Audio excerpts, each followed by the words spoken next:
Party ने 2019 ਦੀਆਂ ਜਿਹੜੀਆਂ ਇਲੈਕਸ਼ਨਾਂ ਸੀਗੀਆਂ ਉਹਦੇ ਵਿੱਚ ਕੀਤਾ ਸੀਗਾ। ਔਰ ਸਾਡੇ ਮੁੱਖ ਮੰਤਰੀ ਸਾਹਿਬ ਨੇ, ਚਲੋ ਕੇਂਦਰ ਦੇ ਵਿੱਚ ਤਾਂ ਇਹਨਾਂ ਦੀ ਸਰਕਾਰ ਨਹੀਂ ਬਣੀ, ਪਰ ਸਾਡੇ ਮੁੱਖ ਮੰਤਰੀ ਸਾਹਿਬ ਨੇ, ਅਸੀਂ ਪਹਿਲਾਂ ਬੜੀ ਵਾਰੀ ਦੱਸ ਚੁੱਕੇ ਹਾਂ ਕਿ ਇਹ ਸਾਰੀਆਂ ਸੋਧਾਂ ਚਾਰੇ ਹੀ, ਜਿਹਦੇ ਵਿੱਚ ਪ੍ਰਾਈਵੇਟ ਮੰਡੀਆਂ ਦੀ ਸਥਾਪਨਾ ਕਰਨੀ, डायरेक्ट किसानों तो परचेज करनी, ई ट्रेडिंग और एक लाइसेंस जिहड़ा सारी स्टेट वास्ते इक्को ही आड़तियां वास्ते, ये साडी सरकार जिहड़ी है वो लागू कर चुकी है। सरदार मनटेक सिंह आलूवालिया की रिपोर्ट पढ़ लो, सारा कुछ ही तिन्ना आर्डीनेंसां दा समर्थन इन्हां नूं लागू करने वास्ते मुख्यमंत्री साहब ने सारे विभागां नूं जिहड़ी है वो चिट्ठी कढ़ दी है। पर हैरानी यह है कि जिहड़ी देश दे विच हाई पावर्ड मुख्यमंत्रियों की कमेटी बनी सी, जो विश्वासघात मुख्यमंत्री साहब ने उत्थे कीता पंजाब की भी देश की किसानी दे नाल, उहनूं हुण छुपाउण दीआं कोशिशां जिहड़ियां वो मुख्यमंत्री साहब वालों भी, जाखड़ साहब वालों भी ते बाकी इन्हां दी टीम वालों कीतियां जा रही। पहला तो देश की पार्लीमेंट दे विच सारा भेद खुलिया कि पंजाब दे मुख्यमंत्री साहब उस हाई पावर्ड कमेटी दे मैंबर सन जिहदे विच ये सारे फैसले लैण दा जिहड़ा वो फैसला होया सी।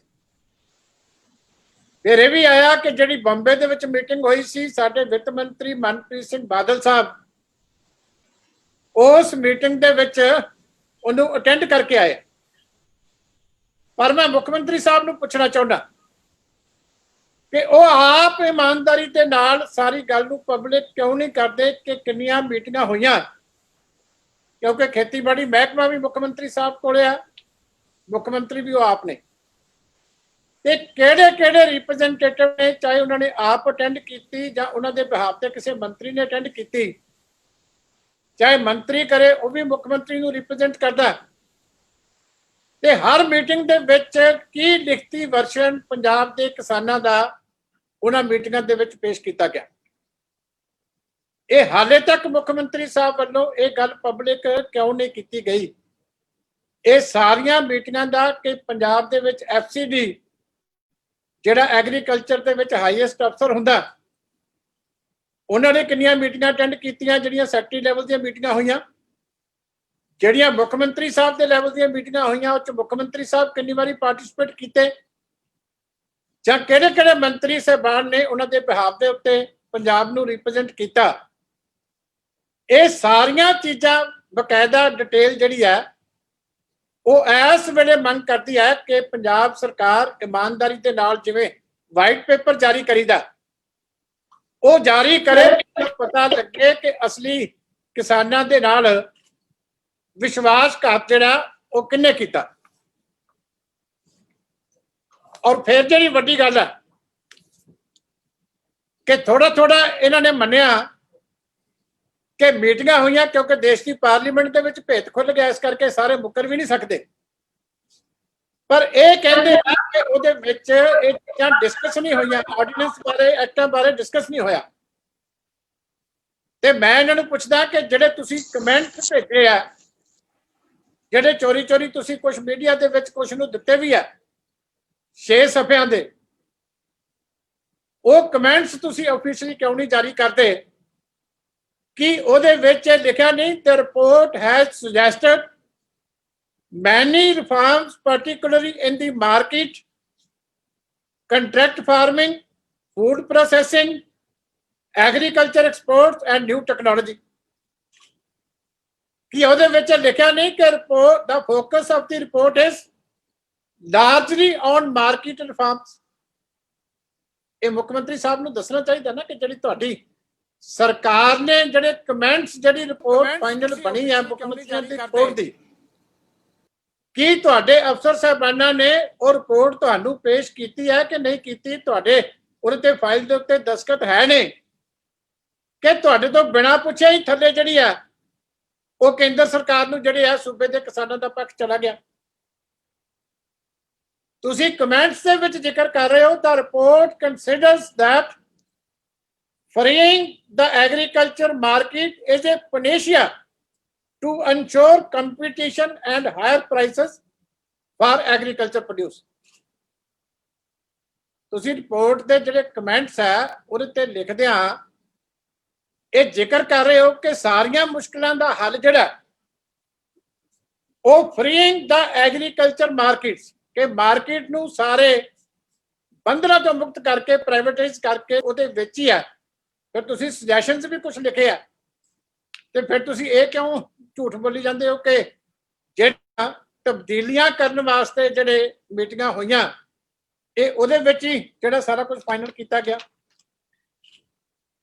ਤੁਹਾਡੇ ਕਮੈਂਟਸ ਦੇ ਵਿੱਚ ਇਹ ਜ਼ਿਕਰ ਆ market reforms are also being set to promote private investment in agriculture market. Freeing the agriculture market is a panacea to ensure competition and higher prices for agriculture produce. ਤੁਸੀਂ ਰਿਪੋਰਟ ਦੇ ਜਿਹੜੇ comments ਹੈ ਉਹਦੇ ਤੇ ਲਿਖਦੇ ਆ ਇਹ ਜ਼ਿਕਰ ਕਰ ਰਹੇ ਹੋ ਕਿ ਸਾਰੀਆਂ ਮੁਸ਼ਕਲਾਂ ਦਾ ਹੱਲ ਜਿਹੜਾ ਉਹ ਫਰੀਇੰਗ ਦਾ ਐਗਰੀਕਲਚਰ ਮਾਰਕੀਟਸ ਕਿ ਮਾਰਕੀਟ ਨੂੰ ਸਾਰੇ ਬੰਧਨਾਂ ਤੋਂ ਮੁਕਤ ਕਰਕੇ ਪ੍ਰਾਈਵੇਟਾਈਜ਼ ਕਰਕੇ ਤੇ ਉਹਦੇ ਵਿੱਚ ਹੀ ਹੈ। ਫਿਰ ਤੁਸੀਂ ਸੁਜੈਸ਼ਨਸ ਵੀ ਕੁਝ ਲਿਖੇ ਆ ਤੇ ਫਿਰ ਤੁਸੀਂ ਇਹ ਕਿਉਂ ਝੂਠ ਬੋਲੀ ਜਾਂਦੇ ਹੋ ਕਿ ਜਿਹੜੀਆਂ ਤਬਦੀਲੀਆਂ ਕਰਨ ਵਾਸਤੇ ਜਿਹੜੇ ਮੀਟਿੰਗਾਂ ਹੋਈਆਂ ਇਹ ਉਹਦੇ ਵਿੱਚ ਹੀ ਜਿਹੜਾ ਸਾਰਾ ਕੁਝ ਫਾਈਨਲ ਕੀਤਾ ਗਿਆ। ਤੁਹਾਡੇ ਕਮੈਂਟਸ ਦੇ ਵਿੱਚ ਇਹ ਜ਼ਿਕਰ ਆ market reforms are also being set to promote private investment in agriculture market. ਫਿਰ ਤੁਸੀਂ ਝੂਠ ਕਿਉਂ ਬੋਲਦੇ ਹੋ ਕਿਸਾਨੀ ਕੋਲੇ ਕਿ ਸਾਨੂੰ ਪਤਾ ਹੀ ਨਹੀਂ ਹੈ, ਸਾਡੇ ਤੋਂ ਪੁੱਛਿਆ ਹੀ ਨਹੀਂ ਗਿਆ, ਸਾਨੂੰ ਸਿਰਫ ਇੰਨਾ ਹੀ ਦੱਸਿਆ ਗਿਆ ਕਿ ਆਰਡੀਨੈਂਸ ਜਾਰੀ ਕੀਤੇ ਗਏ ਆ। ਫਿਰ ਤੁਸੀਂ ਆਪਣਾ ਵੀ ਤਜਰਬਾ ਉਹਦੇ ਵਿੱਚ ਸਾਂਝਾ ਕਰ ਰਹੇ ਹੋ ਕਿਉਂਕਿ 2017 ਦੇ ਵਿੱਚ ਤੁਸੀਂ ਪ੍ਰਾਈਵੇਟ ਮਾਰਕੀਟਸ ਪੰਜਾਬ ਦੇ ਵਿੱਚ ਸ਼ੁਰੂ ਕਰ ਦਿੱਤੀਆਂ ਸੀ ਤੇ ਤੁਸੀਂ ਆਪਣਾ ਤਜਰਬਾ ਵੀ ਲਿਖ ਰਹੇ ਹੋ ਕਿ in spite of implementation of reform enhanced private investment in the agriculture market have not been seen. ਤੁਸੀਂ ਕਹੀ ਵੀ ਜਾਂਦੇ ਹੋ ਕਿ ਰਿਫਾਰਮ ਕਰਨ ਦੇ ਬਾਵਜੂਦ ਵੀ ਕੋਈ ਬਹੁਤੀ ਪ੍ਰਾਈਵੇਟ ਇਨਵੈਸਟਮੈਂਟ ਆਈ ਨਹੀਂ ਤੇ ਫਿਰ ਤੁਸੀਂ ਕਹਿੰਦੇ ਹੋ ਕਿ ਇਹ ਚੀਜ਼ਾਂ ਡਿਸਕਸ ਨਹੀਂ ਹੋਈਆਂ ਕਿ ਇਹ ਕੀਤੀਆਂ ਜਾਣੀਆਂ ਕਿ ਨਹੀਂ ਕੀਤੀਆਂ ਜਾਣੀਆਂ। ਫਿਰ ਤੁਸੀਂ ਇਹ ਵੀ ਉਹਦੇ 'ਚ ਜ਼ਿਕਰ ਕਰਦੇ ਹੋ ਕਿ allowing the direct purchase from farmers will have very significant and negative impact on generation of revenue. ਆਪਣੇ ਟੈਕਸਾਂ ਦਾ ਵੀ ਜ਼ਿਕਰ ਕਰਦੇ ਹੋ, ਚਲੋ ਤੁਹਾਨੂੰ ਕਰਨਾ ਚਾਹੀਦਾ ਪਰ ਤੁਸੀਂ ਇਹ ਕਿਵੇਂ ਕਹਿ ਸਕਦੇ ਹੋ ਕਿ ਇਹ ਜਿਹੜੀਆਂ ਚੀਜ਼ਾਂ ਸੀ ਇਹ ਡਿਸਕਸ ਨਹੀਂ ਹੋਈਆਂ ਸੀ। ਫਿਰ ਤੁਸੀਂ ਕਹਿੰਦੇ ਹੋ the draft report also suggests the scrapping of essential commodity act ਜਿਹੜਾ ਕੱਲ ਜਿਹਦੀ ਅਮੈਂਡਮੈਂਟ ਪੇਸ਼ ਹੋਈ ਆ, ਜਿਹੜੀਆਂ ਤੁਹਾਡੀਆਂ ਮੀਟਿੰਗਾਂ ਦੇ ਵਿੱਚ ਤਾਂ ਸਕ੍ਰੈਪਿੰਗ ਦੀ ਗੱਲ ਚੱਲਦੀ ਸੀ, ਕੱਲ ਤਾਂ ਕੱਲੀ ਅਮੈਂਡਮੈਂਟ ਹੀ ਹੋਈ ਹੈ ਨਾ ਐਸੈਂਸ਼ੀਅਲ ਕਮੋਡਿਟੀ ਐਕਟ ਦੇ ਵਿੱਚ।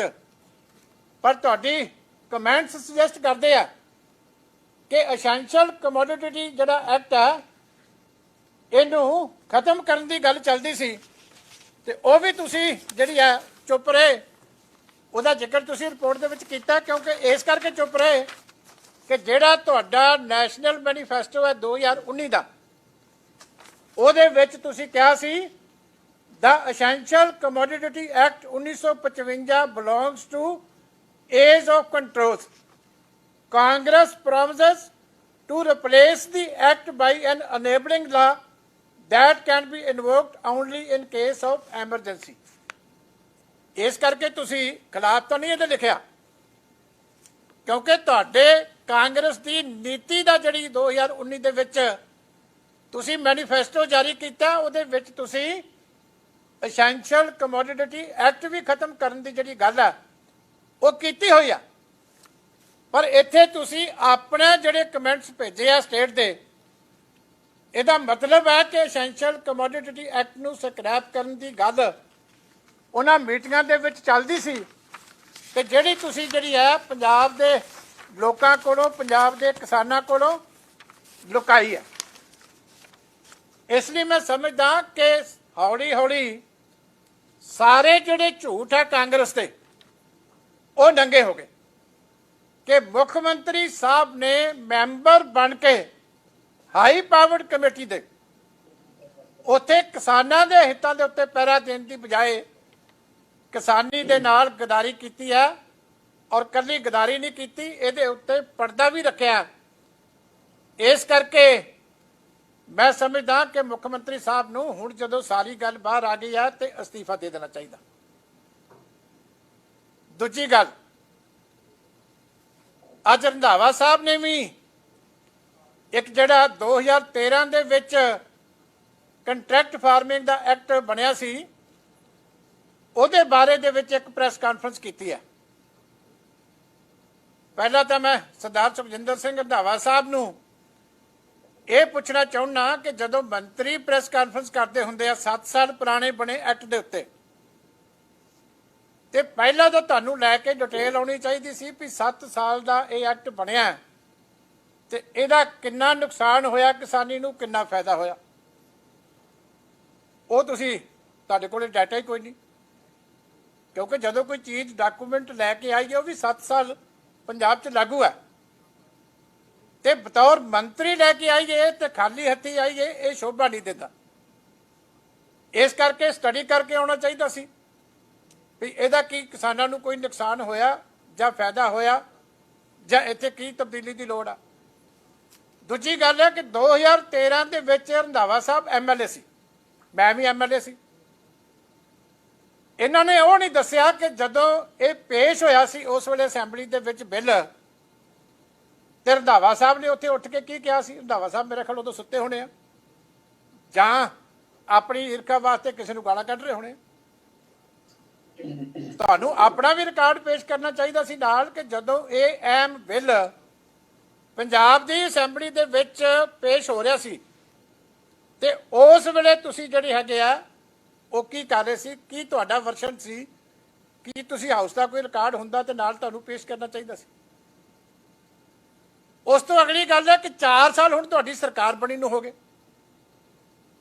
ਤੇ ਇਹ ਜਿਹੜਾ ਬਿੱਲ ਹੁੰਦਾ ਜਾਂ ਐਕਟ ਹੁੰਦਾ, ਜੇ ਇਹਦੇ ਵਿੱਚ ਕੋਈ ਗਲਤੀ ਹੋਵੇ, ਕੋਈ ਸੁਧਾਰ ਦੀ ਗੁੰਜਾਇਸ਼ ਹੋਵੇ, ਕੋਈ ਹੋਰ ਕੰਮ ਕਰਨਾ ਹੋਵੇ ਤੇ ਸਰਕਾਰ ਨੇ ਕਰਨਾ। ਜੇ 4 ਸਾਲਾਂ 'ਚ ਇਹਦੇ 'ਚ ਕੋਈ ਗਲਤ ਸੀ ਤੇ ਤੁਸੀਂ ਇਸ ਐਕਟ ਨੂੰ ਚਾਹੁੰਦੇ ਤੇ ਸਾਰੇ ਨੂੰ ਖਤਮ ਕਰ ਸਕਦੇ ਸੀ, ਕਿਉਂਕਿ ਜਿਵੇਂ ਤੁਹਾਡੀ ਕਾਂਗਰਸ ਨੇ ਆਪਣੇ ਮੈਨੀਫੈਸਟੋ 'ਚ ਲਿਖਿਆ ਕੇਂਦਰ ਸਰਕਾਰ ਦੇ ਸਰਕਾਰ ਬਣੀ ਤੇ ਅਸੀਂ APMC ਐਕਟ ਖਤਮ ਕਰ ਦਿਆਂਗੇ।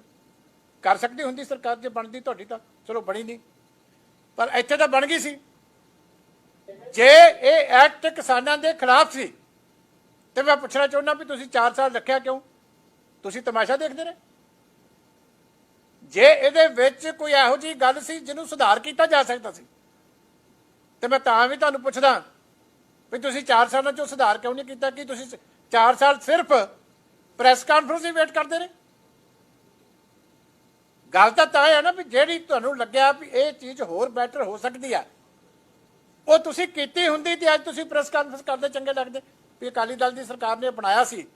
ਅਸੀਂ ਤਾਂ ਬਣਾਇਆ ਜਦੋਂ ਪਹਿਲੀ ਵਾਰੀ ਡਾਕੂਮੈਂਟ ਬਣਦਾ, ਜੋ ਉਸ ਵੇਲੇ ਰਾਏ ਆਈ ਸੀ ਪਬਲਿਕ ਦੀ, ਆਮ ਇਨਪੁਟ ਆਏ ਉੱਤੇ ਬਣਿਆ। ਪਰ ਤੁਸੀਂ ਹੁਣ ਕੀ ਕੀਤਾ ਸਾਨੂੰ ਇਹ ਤਾਂ ਦੱਸੋ, ਔਰ ਇਹ ਵੀ ਦੱਸੋ ਕਿ ਕੀ ਇੰਨੇ ਸਾਲ ਬਣੇ ਹੋਏ ਕਿਸੇ ਨੇ ਇਹਨੂੰ ਕ੍ਰਿਟਿਸਾਈਜ਼ ਕੀਤਾ? ਇਸ ਕਰਕੇ ਮੈਂ ਇਹਨਾਂ ਨੂੰ ਕਹਿਣਾ ਚਾਹੁੰਦਾ ਕਿ ਜਿਹੜੇ ਤੁਹਾਡੇ ਪਾਪ ਹੈ ਇਹ ਹੁਣ ਬਹੁਤ ਜ਼ਿਆਦਾ ਹੋ ਗਏ, ਕਿਉਂਕਿ ਅੱਜ ਮੈਂ ਬਾਕੀ ਗੱਲਾਂ ਤੇ ਨਹੀਂ ਜਾਣਾ, ਕੱਲੀ ਕਿਸਾਨੀ ਵਾਲੀ ਗੱਲ ਹੀ ਕੱਲੀ ਮੈਂ ਅੱਜ ਪੂਰੀ ਕਰਨੀ ਹੈ। ਇਸ ਕਰਕੇ ਹੁਣ ਤੁਸੀਂ ਬੋਲਣ ਜੋਗੇ ਨਹੀਂ ਰਹੇ। ਜੋ ਦਿੱਲੀ 'ਚ ਤੁਸੀਂ ਅੱਜ ਆ ਸਾੜਦੇ ਪਏ ਹੋ, ਕਦੀ ਕਿਸੇ ਦੇ ਪੁਤਲੇ ਕਦੀ ਕਿਸੇ ਦੇ, ਆ ਅਸਲੀ ਗੱਲ ਹੈ। ਆ ਜਿਹੜਾ ਮੈਨੀਫੈਸਟੋ ਹੈ ਨਾ, ਇਹ ਤੇ ਆ ਜਿਹੜਾ ਕੇਂਦਰ ਸਰਕਾਰ ਵਾਲਾ ਮੈਨੀਫੈਸਟੋ ਹੈ, ਇਹ ਸਾੜੋ। ਇਹ ਕਰਨ ਵਾਲਾ ਕੰਮ ਹੈ। ਜੇ ਹਿੰਮਤ ਹੈ, ਕੋਈ ਥੋੜੀ ਬਹੁਤੀ ਵੀ ਤੁਹਾਡੀ ਜ਼ਮੀਰ ਇਜਾਜ਼ਤ ਦਿੰਦੀ ਹੈ ਤੇ ਮੈਂ ਬੇਨਤੀ ਕਰਦਾ ਕਿ ਹੁਣ ਦੂਜਿਆਂ ਦੇ ਪੁਤਲੇ ਨਾ ਸਾੜੋ, ਆ ਆਪਣਾ ਮੈਨੀਫੈਸਟੋ ਸਾੜੋ ਤੇ ਕਿਸਾਨਾਂ ਕੋਲੇ ਜਾ ਕੇ ਮਾਫੀ ਮੰਗੋ ਕਿ ਸਾਡੇ ਕੋਲੋਂ ਗਲਤੀ ਹੋ ਗਈ, ਗੁਨਾਹ ਹੋ ਗਏ, ਕਿ ਭਾਵੇਂ ਚਲੋ ਤੁਹਾਡੀ ਸਰਕਾਰ ਨਹੀਂ ਬਣੀ ਪਰ ਨੀਅਤ ਤਾਂ ਤੁਹਾਡੀ ਬੜੀ ਮਾੜੀ ਸੀ। ਤੁਸੀਂ APMC ਐਕਟ ਸਰਕਾਰੀ ਮੰਡੀਕਰਨ ਖਤਮ ਕਰਨ ਦਾ ਦੇਸ਼ ਦੇ ਵਿੱਚ ਵਾਅਦਾ ਕੀਤਾ ਸੀ। ਉਹ ਵੱਖਰੀ ਗੱਲ ਹੈ, ਲੋਕਾਂ ਨੇ ਪਹਿਲਾਂ ਹੀ ਤੁਹਾਨੂੰ ਬਣ ਨਹੀਂ ਦਿੱਤਾ। ਪਰ ਤੁਸੀਂ ਕਿਹੜੇ ਮੂੰਹ ਦੇ ਨਾਲ ਅੱਜ ਕਹਿ ਸਕਦੇ ਹੋ ਕਿ ਤੁਸੀਂ ਕਿਸਾਨਾਂ ਤੇ ਹਮਦਰਦ ਹੋ? ਇਸ ਕਰਕੇ ਮੈਂ ਇਹਨਾਂ ਦੇ ਇਹ ਜਿਹੜਾ ਪਿੱਛੇ ਵਿਸ਼ਵਾਸਘਾਤ ਕਿਸਾਨੀ ਨਾਲ ਕੀਤਾ ਉਹਨੂੰ ਨੰਗਾ ਕਰਨ ਵਾਸਤੇ ਕੀਤਾ ਸੀ। ਕੋਈ ਕੁਐਸਚਨ ਕਿਸੇ ਦਾ ਹੋਵੇ ਉਹ ਤੁਸੀਂ ਕਿਰਪਾ ਕਰਕੇ ਦੱਸ ਸਕਦੇ। ਚੀਮਾ ਸਾਹਿਬ, ਸਭ ਤੋਂ ਇੰਪੋਰਟੈਂਟ ਸਵਾਲ ਜਿਹੜਾ ਇਸ ਵਕਤ ਸਭ ਤੋਂ ਜ਼ਿਆਦਾ ਰੇਸ ਹੋ ਰਿਹਾ ਹੈ ਕਿ ਆਖਿਰਕਾਰ ਜਿਹੜਾ ਅਕਾਲੀ ਦਲ ਲਗਾਤਾਰ ਜੂਨ ਤੋਂ ਲੈ ਕੇ ਹੁਣ ਤੱਕ ਇਹਨਾਂ ਤਿੰਨਾਂ ਬਿੱਲਾਂ ਦੇ ਸਮਰਥਨ ਦੇ ਵਿੱਚ ਲਗਾਤਾਰ ਸੁਖਬੀਰ ਸਿੰਘ ਬਾਦਲ ਦੀ ਪ੍ਰੈਸ ਕਾਨਫਰੰਸ ਕਰਦੇ ਰਹੇ। ਇਹੋ ਜਿਹਾ ਦੌਰ ਵੀ ਆਇਆ ਕਿ ਵੱਡੇ ਬਾਦਲ ਸਾਹਿਬ ਨਾਲ ਨੂੰ ਵੀ ਚੁੱਪੀ ਤੋੜਨੀ ਪਈ ਲੰਬੇ ਸਮੇਂ ਤੋਂ ਬਾਅਦ, ਉਹਨਾਂ ਨੂੰ ਵੀ ਇਹਦੇ ਹੱਕ ਵਿੱਚ ਰਾਤੋਂ ਰਾਤ ਅਜਿਹਾ ਕੀ ਹੋ ਜਾਂਦਾ ਹੈ ਕਿ ਅਕਾਲੀ ਦਲ ਦਾ ਹਿਰਦੇ ਪਰਿਵਰਤਨ ਹੁੰਦਾ ਹੈ ਤੇ ਤੁਹਾਨੂੰ ਇਹੀ ਬਿੱਲ ਕਿਸਾਨਾਂ ਦੇ ਵਿਰੋਧ 'ਚ ਨਜ਼ਰ ਆਉਣ ਲੱਗ ਪੈਂਦਾ ਹੈ? ਦੇਖੋ, ਰਾਤੋਂ ਰਾਤ ਨਹੀਂ ਹੋਇਆ। ਕੱਲਾ ਮੇਰੇ ਖਿਆਲ ਸ਼੍ਰੋਮਣੀ ਅਕਾਲੀ ਦਲ ਹੈ ਜਿਹੜਾ ਪਹਿਲੇ ਦਿਨ ਤੋਂ ਲੈ ਕੇ ਜਦੋਂ ਕੈਬਨਿਟ 'ਚ ਪੇਸ਼ ਹੋਇਆ ਤੇ ਉਸੇ ਟਾਈਮ ਦੇ ਉੱਤੇ ਬੀਬਾ ਹਰਸਿਮਰਤ ਕੌਰ ਬਾਦਲ ਹੋਰਾਂ ਨੇ ਉੱਥੇ ਇਹ ਇਸ਼ੂ ਰੇਜ਼ ਕੀਤਾ ਸੀ। ਇਹੀ ਰੀਜ਼ਨ ਸੀ ਕਿ ਇਮੀਡੀਏਟਲੀ ਕੈਬਨਿਟ ਤੋਂ ਬਾਅਦ ਪ੍ਰਧਾਨ ਮੰਤਰੀ ਵੱਲੋਂ ਡਿਊਟੀ ਲਗਾਈ ਗਈ ਸੀ ਤੋਮਰ ਸਾਹਿਬ ਦੀ ਕਿ ਇਹਨਾਂ ਦਾ ਇਹ ਜਿਹੜਾ ਖਦਸ਼ਾ ਹੈ ਇਹਦਾ ਹੁਣੇ ਹੀ ਜਿਹੜਾ ਸ਼ੰਕਾ ਦੂਰ ਕੀਤਾ ਜਾਵੇ ਕਿਸਾਨਾਂ ਦਾ ਕਿ ਐਮਐਸਪੀ ਇਹਦੇ ਨਾਲ ਖਤਮ ਨਹੀਂ ਹੋਊਗੀ। ਐਮਐਸਪੀ ਤੇ ਪ੍ਰੋਕਿਉਰਮੈਂਟ ਇਸੇ ਤਰ੍ਹਾਂ ਜਾਰੀ ਰਹਿਣਗੇ। ਕਿ ਤੁਹਾਨੂੰ ਵੀ ਯਾਦ ਹੋਣਾ ਨਰਿੰਦਰ ਤੋਮਰ ਜੀ ਨੇ ਇਮੀਡੀਏਟਲੀ ਆਫਟਰ ਦੀ ਕੈਬਨਿਟ ਪ੍ਰੈਸ ਕਾਨਫਰੰਸ ਕੀਤੀ ਸੀ ਤੇ ਸਾਡੀ ਕੈਬਨਿਟ ਮਿਨਿਸਟਰ ਦੀ ਇਨਸਿਸਟੈਂਸ ਦੇ ਉੱਤੇ ਕਿਹਾ ਸੀ ਕਿ ਇਹਦਾ ਮੈਸੇਜ ਗਲਤ ਜਾਏਗਾ। ਉਸ ਤੋਂ ਬਾਅਦ ਦੁਬਾਰਾ ਇੱਕ ਤੋਮਰ ਸਾਹਿਬ ਦੀ ਪ੍ਰੈਸ ਕਾਨਫਰੰਸ ਚੰਡੀਗੜ੍ਹ ਦੀ ਪ੍ਰੈਸ ਦੇ ਨਾਲ ਭਾਰਤੀ ਜਨਤਾ ਪਾਰਟੀ ਦੀ ਸਾਡੀ ਉਹਨਾਂ ਨੇ ਜਿਹੜੀ ਕੀਤੀ ਸੀਗੀ। ਉਸ ਤੋਂ ਬਾਅਦ ਅਸੀਂ ਲਗਾਤਾਰ ਕਿਸਾਨ ਯੂਨੀਅਨ ਦੇ ਨਾਲ ਜਿਹੜੇ ਵੀਰ ਹੋਰ ਹਮਦਰਦੀ ਰੱਖਦੇ ਆ ਕਿਸਾਨੀ ਦੇ ਨਾਲ ਅਗਾਂਹ ਵਧੂ ਕਿਸਾਨਾਂ ਦੇ ਨਾਲ ਲਗਾਤਾਰ ਮੀਟਿੰਗਾਂ ਕੀਤੀਆਂ। ਅਸੀਂ ਪਾਰਟੀ ਦੇ ਲੀਡਰਾਂ ਦੀ ਵੀ ਫੀਡਬੈਕ ਵਾਸਤੇ ਮੀਟਿੰਗਾਂ ਦੀ ਡਿਊਟੀ ਲਾਈ ਸੀ। ਹੈੱਡਕੁਆਟਰ ਤੇ ਬੈਠ ਕੇ ਪ੍ਰਧਾਨ ਸਾਹਿਬ ਨੇ ਵੀ ਚਾਹੇ ਕੋਈ ਯੂਨੀਅਨ ਸਾਡੇ ਨਾਲ ਚੰਗੇ ਤਾਲੁਕਾਤ ਸੀ ਚਾਹੇ ਕੋਈ ਸਾਡੇ ਖਿਲਾਫ ਸੀ, ਅਸੀਂ ਸਾਰਿਆਂ ਨੂੰ ਹੱਥ ਜੋੜ ਕੇ ਬੇਨਤੀ ਕੀਤੀ। ਮੈਂ ਧੰਨਵਾਦ ਵੀ ਕਰਦਾ ਕਿ ਸਾਰੇ ਚੱਲ ਕੇ ਸਾਡੇ ਦਫ਼ਤਰ ਆਏ ਵੀ ਔਰ ਉਹਨਾਂ ਨਾਲ ਖੁੱਲ੍ਹ ਕੇ ਅਸੀਂ ਐਕਟ ਤੇ ਕਲਾਜ਼ ਬਾਰ ਕੱਲੀ ਕੱਲੀ ਗੱਲ ਉਹਨਾਂ ਤੋਂ ਇਨਪੁਟ ਲਏ ਸੀ ਔਰ ਉਹ ਸਾਰੀਆਂ ਚੀਜ਼ਾਂ ਅਸੀਂ ਗਵਰਨਮੈਂਟ ਆਫ ਇੰਡੀਆ ਨੂੰ ਮੈਂ ਇੱਕ ਮਿੰਟ ਮੇਰਾ ਕਲੀਅਰ ਕਰ ਲੈਣ ਦਿਓ ਉਹਨਾਂ ਦਾ ਮੈਨੂੰ ਇੱਕ ਮਿੰਟ ਕਲੀਅਰ ਕਰ ਲੈਣ ਦਿਓ ਗੱਲ ਪਹਿਲਾਂ ਕਲੀਅਰ ਕਰ ਲੈਣ ਮੈਨੂੰ ਗੱਲ ਕਲੀਅਰ ਕਰ ਲੈਣ ਦਿਓ। ਫਿਰ ਅਸੀਂ ਇਹ ਸਾਰੀ ਚੀਜ਼ ਯੂਨੀਅਨ ਗਵਰਨਮੈਂਟ ਕੋਲੇ ਉਹਨਾਂ ਦੀ ਲੀਡਰਸ਼ਿਪ ਕੋਲੇ ਬੀਜੇਪੀ ਦੇ ਪ੍ਰਧਾਨ ਸਾਹਿਬ ਕੋਲੇ ਰੱਖੀ ਸੀ ਔਰ ਸਾਡਾ ਮਕਸਦ ਇਹ ਸੀ ਕਿ ਤੁਸੀਂ ਇਹ ਕਹਿ ਰਹੇ ਕਿ ਬਿੱਲ ਕਿਸਾਨ ਦੇ ਭਲੇ ਵਾਸਤੇ ਬਣਾਇਆ, ਲੇਕਿਨ ਤੁਹਾਡੀ ਮਨਸ਼ਾ ਮਾੜੀ ਨਹੀਂ ਹੈ, ਪਰ ਇਹ ਹੈ ਕਿ ਜਿਹਦੇ ਵਾਸਤੇ ਬਣਾਇਆ ਉਹ ਹਾਲੇ ਇਸ ਗੱਲ ਤੇ ਵਿਸ਼ਵਾਸ ਨਹੀਂ ਕਰ ਰਿਹਾ, ਉਹਦੇ ਮਨ 'ਚ ਕਈ ਤਰ੍ਹਾਂ ਦੇ ਸ਼ੰਕੇ ਆ। ਇਸ ਕਰਕੇ ਸਟੇਕ ਹੋਲਡਰ ਨੂੰ ਵਿਸ਼ਵਾਸ ਦੇ ਵਿੱਚ ਲੈਣਾ ਜ਼ਰੂਰੀ ਹੁੰਦਾ। ਅਸੀਂ ਬੇਨਤੀ ਕੀਤੀ ਸੀ ਕਿ ਇਹਨੂੰ ਡੈਫਰ ਕਰ ਦਿਓ, ਸਿਲੈਕਟ ਕਮੇਟੀ ਨੂੰ ਭੇਜ ਦਿਓ। ਕੋਈ ਗੱਲ ਨਹੀਂ, ਤੁਸੀਂ ਕਹਿ ਰਹੇ ਹੋ ਕਿਸਾਨ ਦੇ ਭਲੇ ਵਾਸਤੇ ਆ, ਪਰ ਜਿਹੜੇ ਉਹਦੇ ਖਰਚੇ ਆ, ਜੇ ਕੋਈ ਚੀਜ਼ ਰੀਰਾਈਟ ਕਰਨ ਦੀ ਲੋੜ ਹੈ, ਕਿਤੇ ਕਲੈਰੀਫਿਕੇਸ਼ਨ ਦੀ ਲੋੜ ਹੈ, ਕਿਤੇ ਅਮੈਂਡ ਕਰਨ ਦੀ ਲੋੜ ਹੈ ਕਲਾਜ਼ ਨੂੰ, ਤੇ ਉਹ ਕਰ ਦਿੱਤੀ ਜਾਵੇ। ਤੇ ਸਾਡਾ ਜਦੋਂ ਨਹੀਂ ਹੋਇਆ ਤੇ ਅਸੀਂ ਫਿਰ ਜਦੋਂ ਨਹੀਂ ਹੋਇਆ ਫਿਰ ਅਸੀਂ ਕਿਸਾਨ ਦੇ ਹੱਕ 'ਚ ਖੜੇ। ਮੈਂ ਇੱਕ ਇੱਕ ਕਰਕੇ ਹਾਂਜੀ ਹਾਂਜੀ ਦੇਖੋ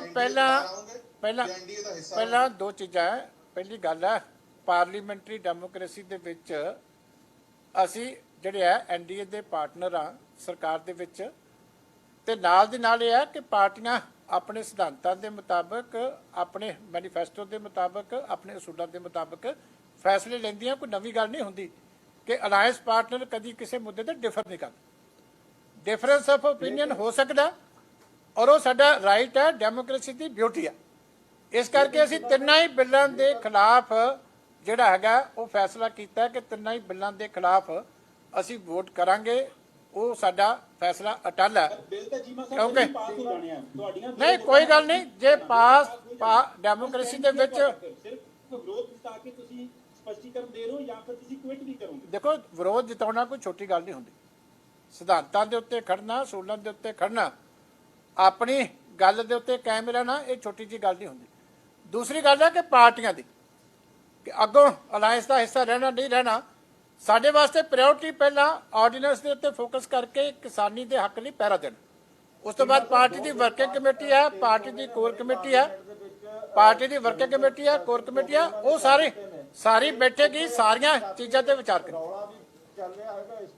ਹਾਂਜੀ ਕੀ ਲੱਗ ਰਿਹਾ ਹੈਗਾ ਕਿ ਕੇਂਦਰੀ ਮੰਤਰੀ ਹਰਸਿਮਰਤ ਕੌਰ ਬਾਦਲ, ਤੁਸੀਂ ਵੀ ਕਿਹਾ ਸੀਗਾ ਤੇ ਉਹਨਾਂ ਨੇ ਕੈਬਨਿਟ ਦੇ ਵਿੱਚ ਬਿੱਲਾਂ ਦਾ ਵਿਰੋਧ ਕੀਤਾ ਉਹਨਾਂ ਦੀ ਪੁੱਛ ਪੜਤਾਲ ਨਹੀਂ ਹੋਈ। ਤੇ ਕਿਸਾਨ ਜਥੇਬੰਦੀਆਂ ਲਗਾਤਾਰ ਡਿਮਾਂਡ ਵੀ ਕਰ ਰਹੀਆਂ ਨੇ ਕਿ ਅਕਾਲੀ ਦਲ ਆਪਣਾ ਜਿਹੜਾ ਸਟੈਂਡ ਹੈਗਾ ਸਪਸ਼ਟ ਕਰ ਦੇਵੇ। ਬੇਸ਼ੱਕ ਸੁਖਬੀਰ ਬਾਦਲ ਉਹਨਾਂ ਨੇ ਪਾਰਲੀਮੈਂਟ ਦੇ ਵਿੱਚ ਬਿੱਲਾਂ ਦਾ ਵਿਰੋਧ ਵੀ ਕਰ ਦਿੱਤਾ, ਤੁਸੀਂ ਵਿਪ ਵੀ ਜਾਰੀ ਕਰ ਦਿੱਤਾ। ਦੂਸਰੀਆਂ ਪਾਰਟੀਆਂ ਕਿਸਾਨ ਜਥੇਬੰਦੀਆਂ ਵੀ ਇਹ ਕਹਿ ਰਹੀਆਂ ਨੇ ਕਿ ਬੀਬਾ ਹਰਸਿਮਰਤ ਕੌਰ ਬਾਦਲ ਨੂੰ ਬਾਹਰ ਆ ਜਾਣਾ ਚਾਹੀਦਾ। ਕੀ ਉਹ ਰਿਜ਼ਾਈਨ ਦੇਣਗੇ ਜਾਂ ਨਹੀਂ ਦੇਣਗੇ? ਦੇਖੋ ਗੱਲ ਇਹ ਹੈ ਕਿ ਇਹ ਫੈਸਲਾ ਇੱਥੇ ਮੈਂ ਨਹੀਂ ਕਰਨਾ, ਇਹ ਪਾਰਟੀ ਨੇ ਕਰਨਾ। ਪਾਰਟੀ ਦੇ ਜਦੋਂ ਕੋਈ ਇਸ਼ੂ ਆਏਗਾ ਪਾਰਟੀ ਦੀ working committee, core committee, broader consultation ਤੋਂ ਬਾਅਦ ਇਹ ਫੈਸਲੇ ਹੁੰਦੇ ਆ। ਇਹ ਕਦੀ ਵੀ ਜਿਹੜੇ ਹੈਗਾ ਇੱਕੋ ਦਮ ਇਸ ਤਰ੍ਹਾਂ ਫੈਸਲੇ ਨਹੀਂ ਹੁੰਦੇ। ਜਿਹੜੀ ਅੱਜ ਇਸ਼ੂ ਹੈ ਕਿਸਾਨੀ ਦਾ ਪਹਿਲਾਂ ਸਾਹਿਬ ਲਗਾਤਾਰ ਡਿਮਾਂਡ ਵੀ ਹੋ ਰਹੀ ਹੈ, ਕਿਸਾਨ ਜਥੇਬੰਦੀਆਂ ਵੀ ਨੇ, ਤੁਸੀਂ ਉਹਨਾਂ ਨੇ ਪੰਜਾਬ ਬੰਦ ਦੀ ਕਾਲ ਦਿੱਤੀ ਹੈਗੀ ਹੈ 25 ਤਰੀਕ ਦੀ, ਅਕਾਲੀ ਦਲ ਉਹਦੇ ਵਿੱਚ ਸ਼ਮੂਲੀਅਤ ਕਰੂਗਾ? ਦੇਖੋ ਜਦੋਂ ਹਾਲੇ ਪਹਿਲਾਂ ਜਿਹੜਾ ਮੇਨ ਇਸ਼ੂ ਹੈ ਪਾਰਲੀਮੈਂਟ ਹੈ, ਪਹਿਲਾਂ ਕੰਸਨਟਰੇਟ ਕਰਨਾ ਚਾਹੀਦਾ ਮੇਨ ਲੜਾਈ ਤੇ। ਪਹਿਲਾਂ ਨਹੀਂ, ਹਾਲੇ ਤੇ ਪਾਰਲੀਮੈਂਟ ਅਡਜਰਨ ਹੋਈ ਆ 4 ਵਜੇ ਫਿਰ ਇਸ ਕਰਕੇ ਹਾਲੇ ਜਿਹੜੀ ਆ ਅਗਲੇ ਫੈਸਲੇ ਜਿਹੜੇ ਆ ਉਹ ਪਾਰਟੀ ਨਾਲ ਕਿਸਾਨਾਂ ਨੂੰ ਸੈਟੀਸਫਾਈਡ ਕਰ ਪਾਉਂਗੇ? ਕਿਉਂਕਿ ਸਵਾਲ ਇਹ ਖੜਾ ਹੋ ਰਿਹਾ, ਤੁਹਾਡੇ ਤੇ ਇਲਜ਼ਾਮ ਲੱਗ ਰਿਹਾ ਕਿ ਅਕਾਲੀ ਦਲ ਦੋਹਰੀ ਰਾਜਨੀਤੀ ਕਰ ਰਿਹਾ। ਇੱਕ ਪਾਸੇ ਸੈਂਟਰ ਦੇ ਵਿੱਚ ਵਜ਼ਾਰਤ 'ਚ ਵੀ ਬੈਠੇ ਹੋ ਤੁਸੀਂ, ਦੂਜੇ ਪਾਸੇ ਵਿਰੋਧ ਵੀ ਕਰ ਰਹੇ ਹੋ, ਔਰ ਅਕਾਲੀ ਦਲ ਨੂੰ ਪਤਾ ਵੀ ਹੈ ਕਿ ਸਾਡੇ ਵਿਰੋਧ ਨਾਲ ਬਿਲ ਰੋਕਣ ਵਾਲਾ ਨਹੀਂ ਹੈ। ਦੇਖੋ ਕਿਸਾਨ ਨੂੰ ਪਤਾ ਲੱਗਾ ਕਿ ਉਹਦਾ ਸਹੀ ਹਮਦਰਦ ਕੌਣ ਹੈ। ਜਦੋਂ ਪਹਿਲੇ ਹੀ ਐਸੈਂਸ਼ੀਅਲ ਕਮਿਊਨਿਟੀ ਅਮੈਂਡਮੈਂਟ ਤੇ ਵੋਟਾਂ ਪਈਆਂ ਤੇ ਭਗਵੰਤ ਮਾਨ ਵੀ ਭੱਜ ਗਿਆ ਤੇ ਕਾਂਗਰਸ ਦੇ ਐਮਪੀ ਵੀ ਭੱਜ ਗਏ। ਔਰ ਅਗਲੇ ਦਿਨ ਆਉਣ ਰਿਕਾਰਡ ਹੈ ਕਿ ਐਮਪੀ ਕਹਿ ਰਿਹਾ ਕਿ VOTING ਹੋਈ ਨਹੀਂ, ਜਿਹਨੂੰ ਦੂਜੀ ਵਾਰੀ ਪਾਰਲੀਮੈਂਟ 'ਚ ਜਾ ਕੇ ਇਹ ਵੀ ਨਹੀਂ ਪਤਾ ਕਿ ਵਾਇਸ ਵੋਟ ਵੀ ਵੋਟ ਹੁੰਦੀ ਆ, ਉਹਦੇ 'ਚ ਬਹਿ ਕੇ ਨਾ ਕਰਨੀ ਹੁੰਦੀ ਆ। ਤੇ ਕਿਸਾਨ ਨੂੰ ਪਤਾ ਲੱਗ ਗਿਆ ਕਿ ਇਹ ਜਾਣ ਕੇ ਹੋਇਆ, ਕਾਂਗਰਸ ਦੇ ਕਹਿਣ ਤੇ ਹੋਇਆ ਕਿ ਕਿਉਂ ਹੋਇਆ। ਹਾਂਜੀ, ਗੱਲ ਤਾਂ ਇੱਥੇ ਹੈਗੀ ਆ ਕਿ ਤੁਸੀਂ ਵਿਪ ਵੀ ਜਾਰੀ ਕਰ ਦਿੱਤਾ, ਕਿਸਾਨ ਜਥੇਬੰਦੀਆਂ ਮੰਨਣ ਵਾਸਤੇ ਤਿਆਰ ਨਹੀਂ ਹੈਗੀਆਂ। ਤੁਸੀਂ ਕਹਿ ਰਹੇ ਹੋ ਕਿ ਲਗਾਤਾਰ ਵਿਰੋਧ ਵੀ ਹੈਗਾ, ਕਿਸਾਨ ਜਥੇਬੰਦੀਆਂ ਕਹਿ ਰਹੀਆਂ ਨੇ ਕਿ ਜੇ ਵਿਰੋਧ ਕਰਨਾ ਤਾਂ ਗਵਰਨਮੈਂਟ ਤੋਂ ਬਾਹਰ ਆ ਕੇ ਸਾਡੇ ਨਾਲ ਸੜਕਾਂ ਤੇ ਖੜ ਕੇ ਦੇਖੋ ਅਸੀਂ ਕਿਸਾਨ ਜਥੇਬੰਦੀਆਂ ਨਾਲ ਪਹਿਲਾਂ ਵੀ ਵਾਸਤਾ ਆ। ਆ ਜਿਹੜਾ ਸਾਰਾ ਫੈਸਲਾ ਲਿਆ ਕਿਸਾਨ ਜਥੇਬੰਦੀਆਂ ਕਰਕੇ ਲਿਆ, ਉਹਨਾਂ ਦੀ ਰਾਏ ਤੇ ਹੀ ਲਿਆ, ਉਹਨਾਂ ਦੀ ਸੰਤੁਸ਼ਟੀ ਕਰਾਉਣ ਵਾਸਤੇ ਲਿਆ। ਜੇ ਫਿਰ ਉਹਨਾਂ ਨਾਲ ਸਲਾਹ ਕਰਨ ਦੀ ਲੋੜ ਪੈਗੀ ਫਿਰ ਕਰਨਾ। ਇਸ ਕਰਕੇ ਇਹ ਜਿਹੜਾ ਫੈਸਲਾ ਹਾਲੇ ਮੇਨ ਜਿਹੜਾ ਇਸ਼ੂ ਹੈ ਅੱਜ ਉਹ ਹੈ ਕਿ ਅੱਜ ਉਹਦੇ ਹਿੱਤਾਂ ਦੇ ਵਾਸਤੇ ਪਹਿਲਾਂ ਪਾਰਲੀਮੈਂਟ 'ਚ ਪਹਿਰਾ ਦੇਣਾ, ਉਹਦੇ ਤੇ ਅਸੀਂ ਫੋਕਸ ਕਰਾਂਗੇ। ਪਰ ਆ ਜਿਹੜਾ ਅੱਜ ਅਸੀਂ ਕਾਂਗਰਸ ਦਾ ਪਰਦਾਫਾਸ਼ ਕੀਤਾ, ਇਹਦੇ ਤੇ ਤੁਹਾਡੇ ਰਾਹੀਂ ਮੈਂ ਕਾਂਗਰਸ ਤੋਂ ਜਵਾਬ ਲੈਣਾ ਚਾਹੁੰਦਾ ਕਿ ਦੱਸੋ ਕਿ ਇਹ ਵਿਸ਼ਵਾਸਘਾਤ ਕਿਸਾਨੀ ਦੇ ਨਾਲ ਕਿਉਂ ਕੀਤਾ, ਔਰ ਮੁੱਖ ਮੰਤਰੀ ਸਾਹਿਬ ਨੂੰ ਕੀ ਹੱਕ ਹੈ ਕਿ ਇਹ ਸਾਰਾ ਕੁਝ ਕਰਨ ਤੋਂ ਬਾਅਦ ਇਹ ਕੁਰਸੀ ਤੇ ਬਣੇਗਾ। ਇੱਕ ਚੀਜ਼ ਸਾਫ਼ ਕਰਿਓ ਕਿ ਦੇਖੋ ਤੁਹਾਡੇ ਵੱਲੋਂ ਵੀ ਲਗਾਤਾਰ ਪਹਿਲਾਂ ਚਲੋ ਤੁਸੀਂ ਵੀ ਆਰਡੀਨੈਂਸ ਦੇ ਹੱਕ ਦੇ ਵਿੱਚ ਨਿਤਰੇ, ਹੁਣ ਪਾਰਲੀਮੈਂਟ ਦੇ ਵਿੱਚ ਸਪਸ਼ਟ ਤੌਰ ਤੇ ਇਹਨਾਂ ਆਰਡੀਨੈਂਸ ਦੇ ਖਿਲਾਫ VOTING ਦਾ ਜਿਹੜਾ ਐਲਾਨ ਕਰ ਦਿੱਤਾ। ਪਰ ਕਹਾਣੀ ਇਹ ਹੈ ਕਿ ਹੁਣ ਆਰਡੀਨੈਂਸ ਚੰਗੇ ਨੇ ਜਾਂ ਫਿਰ ਮਾੜੇ ਨੇ। ਕਿਸਾਨ ਹਲੇ ਵੀ ਦੁਵਿਧਾ ਦੇ ਵਿੱਚ ਨੇ, ਕਿਸਾਨ ਪਰੇਸ਼ਾਨ ਹੈ ਕਿ ਸਾਡੇ ਹੱਕ ਦੀ ਗੱਲ ਹੋ ਰਹੀ ਹੈ ਜਾਂ ਫਿਰ ਕਿਸਾਨ ਮਾਰੂ ਨੀਤੀ ਜਿਹੜੀ ਅਪਣਾਈ ਜਾ ਰਹੀ ਹੈ। ਕਿਸਾਨ ਇਸ ਗੱਲ ਦਾ ਜਵਾਬ ਮੰਗ ਰਿਹਾ ਕਿ ਸਾਡਾ ਭਵਿੱਖ ਕੀ ਹੈ। ਤੁਹਾਨੂੰ ਕੀ ਲੱਗਦਾ ਹੈ ਕਿ ਆਉਣ ਵਾਲੇ ਟਾਈਮ 'ਚ ਕਿਸਾਨ ਦੀ ਹਾਲਤ ਕੀ ਹੋਊਗੀ? ਕਿਸਾਨ ਬਚੂਗਾ ਜਾਂ ਫਿਰ ਇਸੇ ਤਰ੍ਹਾਂ ਬਸ ਇਹਨਾਂ ਜਿਹੜੇ ਸਰਕਾਰ ਨੇ ਫੈਸਲੇ ਲੈ ਲਏ ਕਿਸਾਨ ਭੁਗਤਣ ਲਈ ਤਿਆਰ ਰਹੇ? ਦੇਖੋ ਗੱਲ ਇਹ ਹੈ ਕਿ ਸਾਡੀ ਜਿਹੜੀ ਡਿਊਟੀ ਸੀ ਉਹ ਜੋ ਕੰਸਲਟੇਸ਼ਨ ਜਿੰਨੀ ਬਰਾਡਰ ਅਸੀਂ ਕਰ ਸਕਦੇ ਸੀ, ਅਸੀਂ ਆਪਣਾ ਪੱਖ ਕਿਸਾਨਾਂ ਦੇ ਅੱਗੇ ਰੱਖਿਆ। ਉਹ ਇਸ ਗੱਲ ਨੂੰ ਕਨਵਿੰਸ ਹੋਣ ਨੂੰ ਤਿਆਰ ਨਹੀਂ ਹੈ। ਔਰ ਸ਼੍ਰੋਮਣੀ ਅਕਾਲੀ ਦਲ ਧਰਤੀ ਨਾਲ ਜੁੜਿਆ ਹੋਇਆ ਜਿਹੜੀ ਪਾਰਟੀ ਹੈ, ਸੰਘਰਸ਼ਾਂ ਚੋਂ ਨਿਕਲੀ ਪਾਰਟੀ ਹੈ। ਅਸੀਂ ਪਬਲਿਕ ਦੀ ਗੱਲ ਨੂੰ ਹਮੇਸ਼ਾ ਵੇਟੇਜ ਵੱਧ ਦਿੰਦੇ। ਦੋ ਗੱਲਾਂ ਸੀ ਵੀ ਜਾਂ ਅਸੀਂ ਆਪਣੀ ਜਿੱਦ ਕਰਦੇ ਕਿ ਤੁਸੀਂ ਸਾਨੂੰ ਮੰਨ ਜਾਓ, ਜਾਂ ਇਹ ਸੀ ਕਿ ਪਬਲਿਕ ਓਪੀਨੀਅਨ ਜੋ ਉਹਨਾਂ ਦੀ ਗੱਲ ਮੰਨਦੇ। ਡੈਮੋਕ੍ਰੇਸੀ ਦੇ ਵਿੱਚ ਪੁਰਾਣੀਆਂ ਮੈਚੁਰ ਪਾਰਟੀਆਂ ਜਿਹੜੀਆਂ ਪਬਲਿਕ ਦੀ ਰਾਏ ਨੂੰ ਅਸੀਂ ਅਹਿਮੀਅਤ ਦਿੱਤੀ ਹੈ, ਉਹਨੂੰ ਇੱਜ਼ਤ ਦਿੱਤੀ ਹੈ। ਇਸ ਕਰਕੇ ਕਿਸਾਨ ਇਸ ਗੱਲ ਨੂੰ ਮਹਿਸੂਸ ਵੀ ਕਰ ਰਿਹਾ। ਸਾਡੇ ਨਾਲ ਵੀ ਸਾਰੇ ਇਨ ਟੱਚ ਨੇ, ਕਿਉਂਕਿ ਉਹਨਾਂ ਨੂੰ ਪਤਾ ਸੀ ਕਿ ਗਵਰਨਮੈਂਟ ਦੇ ਵਿੱਚ ਹੁੰਦਿਆਂ ਹੋਇਆਂ ਇਹ ਡਿਸੀਜਨ ਲੈਣਾ ਸਾਡੇ ਵਾਸਤੇ ਔਖਾ ਸੀ, ਪਰ ਅਸੀਂ ਕਿਸਾਨੀ ਦੇ ਹਿੱਤ ਔਰ ਆਪਣੀ ਜ਼ਿੰਮੇਵਾਰੀ ਦੋਨੇ ਸਮਝਦਿਆਂ ਹੋਇਆਂ ਐਡਾ ਵੱਡਾ ਫੈਸਲਾ ਲਿਆ। ਇਸ ਕਰਕੇ ਇਹ ਨਹੀਂ ਹੁੰਦਾ ਕਿ ਜੇ ਅੱਜ ਫਰਜ਼ ਕਰ ਲਓ ਮੈਜੋਰਟੀ ਹੈ ਪਾਸ ਵੀ ਹੋ ਜਾਂਦਾ ਤੇ ਅਸੀਂ ਆਪਣੀ ਕੋਸ਼ਿਸ਼ ਕਿਸਾਨ ਦੇ ਵਾਸਤੇ ਜੇ ਕੋਈ ਹੋਰ ਬੈਟਰ ਚਾਹੁੰਦਾ ਤੇ ਅੱਗੇ ਵੀ ਜਾਰੀ ਰੱਖਾਂਗੇ। ਇਹ ਕੋਈ ਇੱਕ ਪੜਾਅ ਨਹੀਂ ਹੁੰਦਾ, ਚੱਲਦਾ ਰਹਿੰਦਾ। ਬਾਹਰ ਆਉਣ ਦਾ ਫੈਸਲਾ ਲਊਗਾ ਕਿ ਨਹੀਂ? ਕੁਰਬਾਨੀ ਨੂੰ ਤਫਸੀਲ ਕਰ ਦਿਓ, ਕਿਹੜੀ ਕੁਰਬਾਨੀ ਅਕਾਲੀ ਦਲ ਦੇਵੇਗਾ? ਬਿੱਲ ਤਾਂ ਪਾਸ ਹੋ ਗਏ ਆ, ਕੁਰਬਾਨੀ ਕੀ ਹੈ? ਕੁਰਬਾਨੀ ਦੀ ਡੈਫੀਨੇਸ਼ਨ ਸਮਝਾਓਗੇ ਕਿ ਅਕਾਲੀ ਦਲ ਕਿਹੜੀ ਨਹੀਂ, ਕੁਰਬਾਨੀ ਦੇਵੇਗਾ? ਮੈਂ ਤੁਹਾਨੂੰ ਜ਼ਿਆਦਾ ਇਸ ਤੋਂ ਵੱਧ ਸੰਤੁਸ਼ਟ ਨਹੀਂ ਕਰਨਾ ਚਾਹੁੰਦਾ। ਅਸੀਂ ਆਪਣਾ ਫਰਜ਼ ਨਿਭਾਇਆ ਜੋ ਸਾਡਾ ਫਰਜ਼ ਡੈਮੋਕ੍ਰੇਸੀ ਵਿੱਚ ਬਣਦਾ, ਠੀਕ ਹੈ ਨਾ। ਮੈਂ ਡਾਇਲੌਗ ਬਾਜੀ 'ਚ ਨਹੀਂ ਤੁਹਾਡੇ ਨਾਲ ਪੈਣਾ ਚਾਹੁੰਦਾ ਕਿ ਡਾਇਲੌਗ ਬੋਲ ਕੇ ਮੈਂ ਤੁਹਾਨੂੰ ਸੈਟੀਸਫਾਈ ਕਰਾਂ। ਇੱਕ ਜ਼ਿੰਮੇਵਾਰੀ ਹੁੰਦੀ ਹੈ ਪਾਰਟੀ ਦੀ, ਪੋਲੀਟੀਕਲ ਪਾਰਟੀ ਦੀ। ਉਹ ਆਪਣੀ ਜ਼ਿੰਮੇਵਾਰੀ ਜੋ ਅਸੀਂ ਮਹਿਸੂਸ ਕੀਤਾ, ਜੋ ਸਾਡੇ ਪੰਜਾਬ ਦੇ ਲੋਕਾਂ ਦੇ ਹਿੱਤ ਹੈ, ਕਿਸਾਨੀ ਦੇ ਹਿੱਤ ਹੈ, ਉਹਦੇ ਕਰਕੇ ਪਹਿਰਾ ਦਿੱਤਾ। ਨਿੱਬਰ ਸਾਹਿਬ ਕੁਛ ਕਹਿ ਰਹੇ ਅਸੀਂ ਇਸ ਕੁਰਬਾਨੀ ਦਾ ਕੋਈ ਕ੍ਰੈਡਿਟ ਨਹੀਂ ਲੈਣਾ ਚਾਹੁੰਦੇ। ਸਾਡੀ ਜ਼ਿੰਮੇਵਾਰੀ ਹੈ, ਉਹ ਨਿਭਾਈ ਹੈ। ਅੱਗੇ ਵੀ ਜਿਹੜੀ ਜ਼ਿੰਮੇਵਾਰੀ ਹੋਊਗੀ ਉਹਨੂੰ ਨਿਭਾਵਾਂਗੇ। ਆ ਨਿੱਬਰ ਸਾਹਿਬ ਦੇ ਕੰਸਰਨ। ਹਾਂਜੀ ਸਰ, ਮੇਰਾ ਸਵਾਲ ਹੈ, ਬਿੱਲ ਪਾਸ ਹੋ ਜਾਣੇ ਹੈ, ਬਿੱਲ ਪਾਸ ਹੋਣ ਜਾਣ ਤੋਂ ਬਾਅਦ ਤੁਸੀਂ ਇਸ ਲੜਾਈ ਨੂੰ ਕਿੰਨੀ ਲੰਮੀ ਲੈ ਕੇ ਜਾਓਗੇ? ਦੇਖੋ ਅੱਗੇ ਕੀ ਪਲਾਨ ਹੈ? ਗੱਲ ਇਹ ਹੈ ਨਾ, ਜਦੋਂ ਬਿੱਲ ਪਾਸ ਹੋਣਗੇ ਫਿਰ ਨਵੀਆਂ ਪ੍ਰਸਥਿਤੀਆਂ ਦੇ ਵਿੱਚ ਫਿਰ ਬੈਠ ਕੇ ਵਿਚਾਰ ਵਟਾਂਦਰਾ ਹੋਊਗਾ। ਕਾਨੂੰਨ ਬਦਲਣ ਤੋਂ ਪਹਿਲਾਂ ਉਹ ਬਿੱਲ ਰਾਜ ਸਭਾ ਚ ਆਉਣਗੇ, ਅਸੀਂ ਉੱਥੇ ਵੀ ਵਿਰੋਧ ਕਰਨਾ। ਹੁੰਦੇ ਜਾਂ ਨਹੀਂ? ਰਾਜ ਸਭਾ ਚਾਹੇਗਾ, ਅਸੀਂ ਉੱਥੇ ਵੀ ਵਿਰੋਧ ਕਰਾਂਗੇ। ਦੋਨੇ ਥਾਵਾਂ ਤੇ ਕੋਈ ਫੈਸਲਾ ਜੇ ਪਾਸ ਹੋ ਜਾਂਦੇ ਆ ਸਾਰੀ ਥਾਵਾਂ ਤੋਂ, ਫਿਰ ਅਸੀਂ ਉਸ ਤੋਂ ਬਾਅਦ ਬੈਠ ਕੇ ਵਿਚਾਰ ਕਰਾਂਗੇ, ਕਿਉਂਕਿ ਪਾਰਟੀਆਂ ਸਾਰਿਆਂ ਦੀ ਰਾਏ ਲੈ ਕੇ ਫਿਰ ਹੀ ਕੰਮ ਕਰਦੀਆਂ। ਉਹਦੇ ਵਾਸਤੇ ਪਾਰਟੀ ਦੇ ਫੋਰਮ ਨੇ, ਖੁੱਲ੍ਹ ਕੇ ਵਿਚਾਰ ਹੋਏਗੀ, ਫਿਰ ਜੋ ਹੋ ਸਕਦਾ ਨਵੇਂ ਹਾਲਾਤਾਂ ਦੇ ਮੁਤਾਬਕ ਉਦੋਂ ਫੈਸਲਾ ਲਿਆ ਜਾਏਗਾ। ਬਿੱਲ ਪਾਸ ਹੋ ਗਏ ਨੇ, ਕਿਸਾਨ ਵਿਰੋਧ ਕਰਦੇ, ਸਾਰੀਆਂ ਰਾਜਨੀਤਿਕ ਪਾਰਟੀਆਂ ਵਿਰੋਧ ਕਰ ਰਹੀਆਂ ਨੇ। ਸਿੱਧੇ ਸਰਕਾਰ ਦੀ ਜਵਾਨਾ ਅਕਾਲੀ ਦਲ ਬੀਜੇਪੀ ਦਾ ਸਾਥ ਛੱਡੇਗਾ ਜਾਂ ਨਹੀਂ ਛੱਡੇਗਾ? ਨਹੀਂ, ਮੇਰੇ ਖਿਆਲ ਮੈਂ ਅੱਗੇ ਬੜੀ ਡਿਟੇਲ 'ਚ ਇਹ ਗੱਲ ਕੀਤੀ ਹੈ ਕਿ ਹਾਲੇ ਪਹਿਲਾ ਫੋਕਸ ਜਿਹੜਾ ਪਾਰਲੀਮੈਂਟ ਵਾਲੇ ਪਾਸੇ, ਉਧਰੋਂ ਫ੍ਰੀ ਹੋਣਗੇ ਸਾਰੇ, ਫਿਰ ਪਾਰਟੀ ਦੀਆਂ ਮੀਟਿੰਗਾਂ ਹੋਣਗੀਆਂ, ਨਵੀਆਂ ਪ੍ਰਸਥਿਤੀਆਂ ਦੇ ਵਿੱਚ ਸਾਰੀਆਂ ਵਿਚਾਰਾਂ ਹੋਣਗੀਆਂ। ਇਹ ਕੋਈ ਪਹਿਲੀ ਵਾਰੀ ਨਹੀਂ ਹੈ ਕਿ difference of opinion alliance partner 'ਚ ਹੁੰਦਾ, ਬਹੁਤ ਵਾਰੀ ਹੁੰਦਾ। ਇਸ ਕਰਕੇ ਇਹ ਚੱਲਦੀਆਂ ਰਹਿੰਦੀਆਂ, ਕੰਟੀਨਿਊਸ ਪ੍ਰੋਸੈਸ ਹੈ। ਇਸ ਕਰਕੇ ਚੀਮਾ ਸਾਹਿਬ, ਕਿਸਾਨ ਜਥੇਬੰਦੀਆਂ ਨੇ ਕੱਲ ਐਜੀਟੇਸ਼ਨ ਕੀਤਾ ਸੀਗਾ, ਗਵਰਨਰ ਪੰਜਾਬ ਨੂੰ ਮੈਮੋਰੰਡਮ ਵੀ ਦਿੱਤਾ ਸੀਗਾ। ਅਸੀਂ ਵੀ ਉੱਥੇ ਸੀਗੇ, ਉਹਨਾਂ ਦੇ ਨਾਲ ਗੱਲਬਾਤ ਵੀ ਹੋਈ ਸੀਗੀ। ਬਲਵੀਰ ਸਿੰਘ ਰਾਜੇਵਾਲ ਸੀਗੇ ਤੇ ਹੋਰ ਕਈ ਜਥੇਬੰਦੀਆਂ ਦੇ ਜਿਹੜੇ ਲੀਡਰ ਵੀ ਸੀਗੇ, ਤੇ ਉਹਨਾਂ ਨੇ ਉੱਥੇ ਜਿਹੜੇ ਵਰਕਰ ਵੀ ਆਏ ਹੋਏ ਸੀਗੇ, ਸਾਫ਼ ਤੇ ਸਪਸ਼ਟ ਕਰ ਦਿੱਤਾ ਸੀਗਾ ਕਿ ਬੇਸ਼ੱਕ ਤੁਸੀਂ ਲਗਾਤਾਰ ਹੀ ਵਿਰੋਧ ਕਰ ਰਹੇ ਹੋ, ਲੇਕਿਨ ਜਿਹੜੀ ਬੀਜੇਪੀ ਹੈਗੀ ਆ, ਬੀਜੇਪੀ ਸਮਰਥਨ ਕਰ ਰਹੀ ਹੈਗੀ ਇਹਨਾਂ ਬਿੱਲਾਂ ਦਾ, ਤੇ ਅਸੀਂ ਪੰਜਾਬ ਦੇ ਜਿਹੜੇ ਬੀਜੇਪੀ ਦੇ ਲੀਡਰ ਨੇ ਬਿਲਕੁਲ ਹੀ ਉਹਨਾਂ ਨੂੰ ਪਿੰਡਾਂ ਦੇ ਵਿੱਚ ਨਹੀਂ ਵੜਨ ਦੇਵਾਂਗੇ। ਜਾਂ ਤਾਂ ਉਹ 2022 ਦੇ ਵਿੱਚ ਵੋਟਾਂ ਮੰਗਣ ਆਉਣਗੇ ਜਾਂ ਉਹ ਤੋਂ ਪਹਿਲਾਂ ਆਪਣੀ ਕੰਪੇਨ ਕਰਨ ਆਉਣਗੇ। ਜੇਕਰ ਤੁਹਾਡਾ ਅਲਾਈਅੰਸ ਰਹਿੰਦਾ ਤਾਂ ਤੁਹਾਡੇ ਵਾਸਤੇ ਵੀ ਇੱਕ ਬਹੁਤ ਵੱਡੀ ਨਮੋਸ਼ੀ ਵਾਲੀ ਗੱਲ ਹੋਊਗੀ ਕਿ ਤੁਸੀਂ ਪਿੰਡਾਂ ਦੀ ਪਾਰਟੀ ਹੋ ਤੇ ਪਿੰਡਾਂ ਦੇ ਵਿੱਚ ਹੀ ਵੋਟਾਂ ਵੀ ਨਾਲ ਵਿਰੋਧ ਹੋਵੇ। ਦੇਖੋ, ਬੜੀ ਦੂਰ ਹੈ ਹਾਲੇ 2022, ਕੋਈ ਗੱਲ ਨਹੀਂ, ਜਦੋਂ ਮੌਕਾ ਆਵੇ ਉਦੋਂ ਹੀ ਸਾਰੀਆਂ ਗੱਲਾਂ ਹੁੰਦੀਆਂ ਨੇ। ਇੰਨਾ ਲੰਬਾ ਚੌੜਾ ਨਹੀਂ, ਹਾਲੇ ਉਸ ਤੋਂ ਪਹਿਲਾਂ ਹੋਰ ਬੜੀਆਂ ਸਮੱਸਿਆਵਾਂ ਹੁੰਦੀਆਂ ਰਹਿੰਦੀਆਂ ਨੇ। ਇਸ ਕਰਕੇ ਜੋ ਸੁਖੀ ਰੰਧਾਵਾ ਰੈਫਰੈਂਸ ਦਿੰਦੇ ਨੇ, ਜਿਹੜੀ ਚਿੱਠੀ ਲਿਖੀ ਆ ਵੱਡੇ ਬਾਦਲ ਸਾਹਿਬ ਨੂੰ, ਉਹਨਾਂ ਨੇ 2013 ਦੇ ਪੰਜਾਬ ਫਾਰਮਿੰਗ ਐਕਟ ਦੀ ਕੰਟਰੈਕਟ ਫਾਰਮਿੰਗ ਐਕਟ ਦਾ ਹਵਾਲਾ ਦਿੰਦੇ ਆ। ਚੀਮਾ ਸਾਹਿਬ, ਹੁਣ ਤਾਂ ਤੁਹਾਨੂੰ ਵੀ ਪਤਾ ਲੱਗ ਗਿਆ ਹੋਊਗਾ ਕਿ ਉਹ ਸਹੀ ਸੀ ਜਾਂ ਗਲਤ। ਨਹੀਂ, ਮੈਂ ਤੇ ਬੜਾ ਖੁਸ਼ ਹੁੰਦਾ ਵੀ ਜੇ ਜਿਹੜੀ ਕਾਂਗਰਸ ਦਾ ਮੈਨੀਫੈਸਟੋ ਕੱਢਿਓ, ਮੈਂ ਤੇ ਬੜਾ ਖੁਸ਼ ਹੁੰਦਾ ਵੀ ਜੇ ਰੰਧਾਵਾ ਸਾਹਿਬ ਆਪਣਾ ਮੈਨੀਫੈਸਟੋ ਪੜ੍ਹ ਲੈਂਦੇ, ਉਹਨਾਂ ਨੂੰ ਪਤਾ ਲੱਗ ਜਾਂਦਾ। ਮੈਂ ਪੜ੍ਹ ਲੱਗਿਆ 22 ਨੰਬਰ ਜਿਹੜਾ ਐਗਰੀਕਲਚਰ ਵਾਲਾ ਚੈਪਟਰ ਹੈ, ਤੁਸੀਂ ਧਿਆਨ ਨਾਲ ਲਿਖ ਲਿਓ।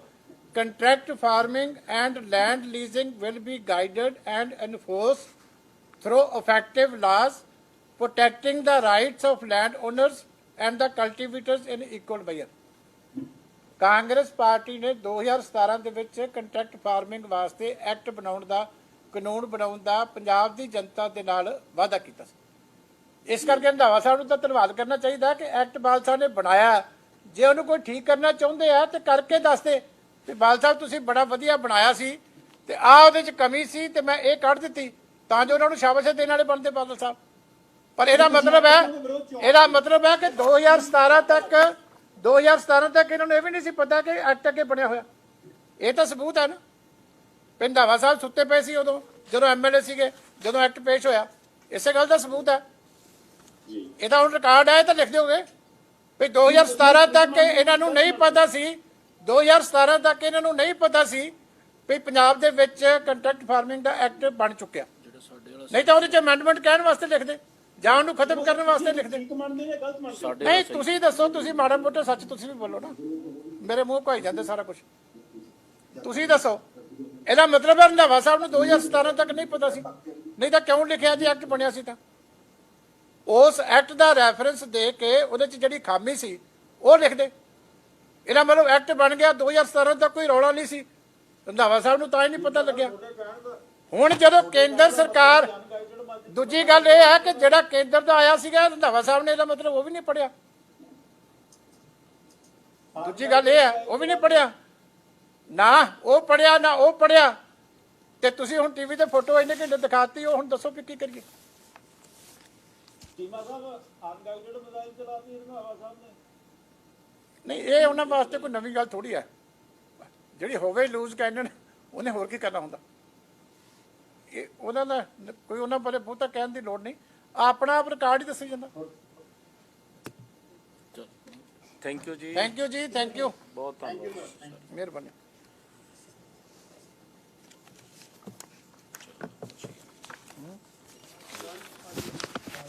ਹੋ ਗਿਆ ਬੰਦ ਕਿ ਨਹੀਂ ਆਵਾਜ਼?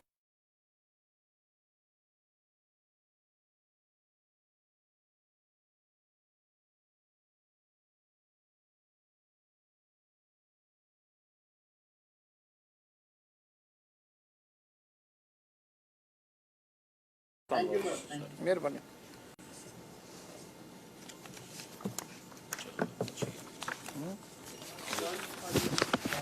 ਹੋ ਗਿਆ ਬੰਦ ਕਿ ਨਹੀਂ ਆਵਾਜ਼?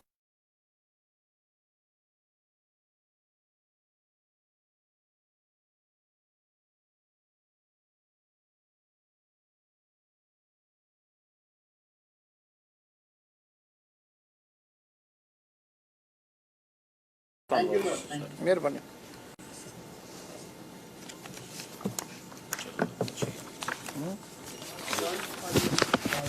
ਹੋ ਗਿਆ ਬੰਦ ਕਿ ਨਹੀਂ ਆਵਾਜ਼?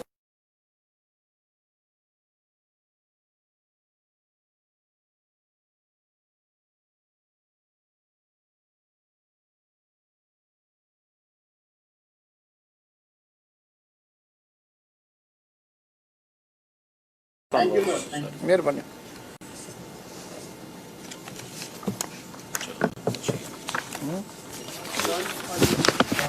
ਹੋ ਗਿਆ ਬੰਦ ਕਿ ਨਹੀਂ ਆਵਾਜ਼?